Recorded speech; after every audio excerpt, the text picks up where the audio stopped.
After more than 70 years of pancakes, lawsuits, and late-night coffee, Denny's, the chain that once called itself America's Diner, just got bought out for $620 million and taken private. Yep, the diner that promised it would never close might finally be closing in more ways than one.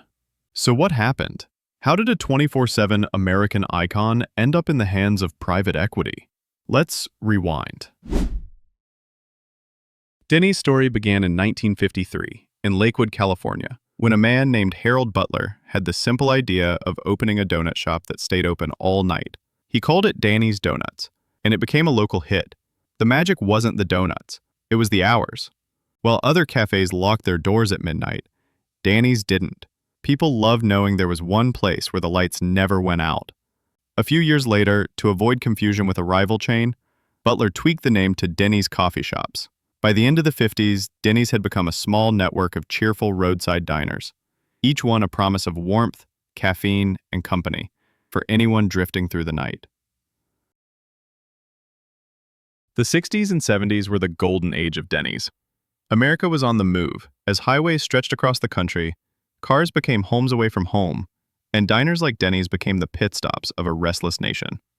By 1967, Denny's had gone international, opening its first restaurant in Acapulco, Mexico.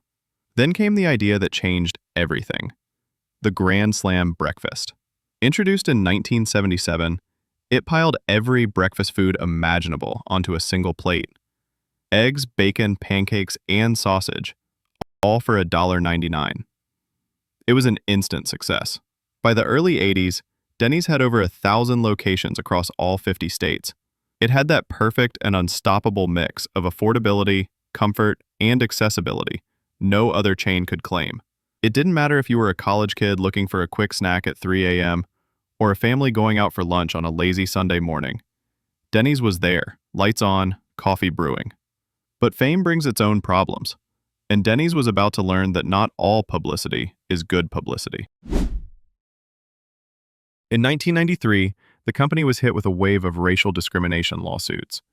Mention Denny's, America's largest chain of family restaurants, and two things come to mind: an inexhaustible breakfast called the Grand Slam, and a seemingly impossible problem called racism.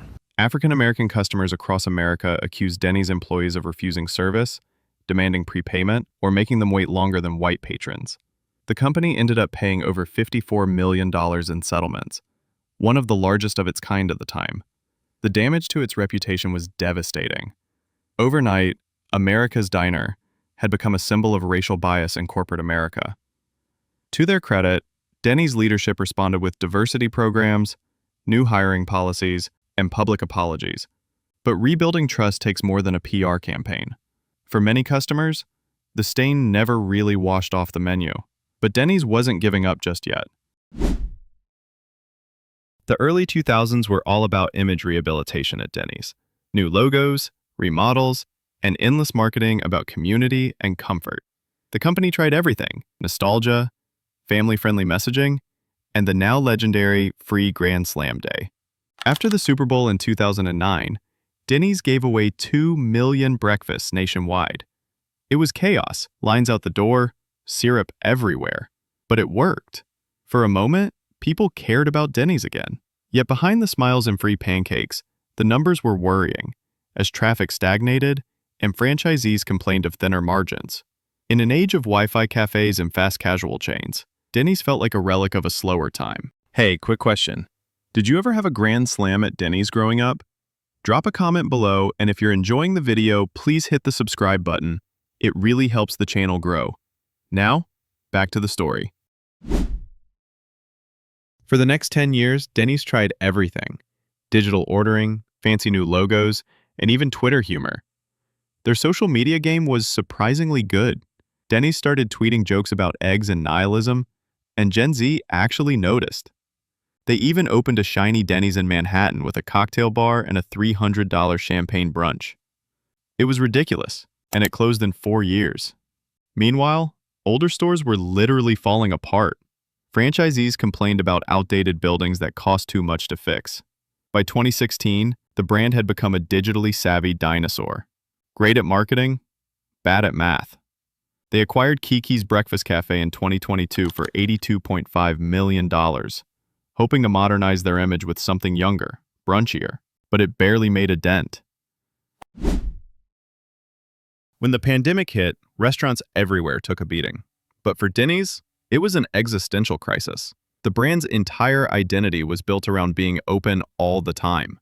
But lockdowns, labor shortages, and shifting habits forced most locations to cut hours.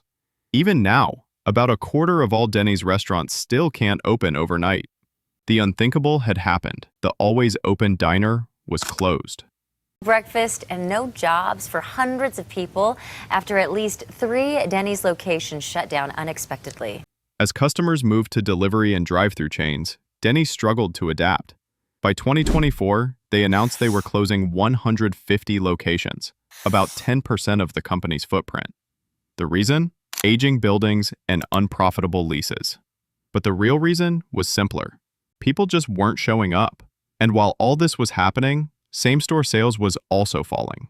Investors were done waiting for a miracle, and the vultures swooped in. Now, if you've been following the fortunes of struggling American restaurant chains, you'd know the end is near when private equity starts showing up at the door. Be it Panera, Buffalo Wild Wings, TGI Fridays, Boston Market, or Red Lobster, it's always the same routine. PE buys out the business, brings in cost-cutting, strips the assets, and leaves it a hollow shell of its former past. So yeah, it's November 2025, and Denny's has finally been bought over by, you guessed it, private equity. A consortium led by Triartisan Capital Advisors, Treville Capital, and Denny's biggest franchisee, Yadov Enterprises, has agreed to buy the company for $620 million. It's a sweet deal for the shareholders, a 52% premium over the stock price. I'm sure they got their pancakes and syrup, but here's the question. Why now? Because Denny's has been bleeding customers, closing stores, and losing relevance for over a decade. Going private means less public scrutiny, more room to fix problems behind closed doors. But it could also mean that the business is ripe to be stripped of its assets and sold to the highest bidder. So what's next for America's Diner? Grab your coffee. We're almost there. Right now, Denny's is at a crossroads. It still has about 1,500 locations, mostly franchise-run. It's profitable, technically, but not thriving. Younger generations don't really hang out at diners anymore. And breakfast competition has exploded. IHOP, Waffle House, even McDonald's all-day breakfast stole their thunder. Private equity might streamline the business, close some doors, and rebrand others. But if they're smart, they'll realize something. Denny's doesn't need to be trendy. It just needs to feel like Denny's again. Because somewhere out there, at 2 a.m., someone still needs a place that doesn't judge you for ordering 4 pancakes and crying into your hash browns. What do you think? Is Denny's going to go the Red Lobster way? Or will the American diner find its way back to the light? Drop your thoughts in the comments and hit subscribe for more deep dives into business legends gone wrong.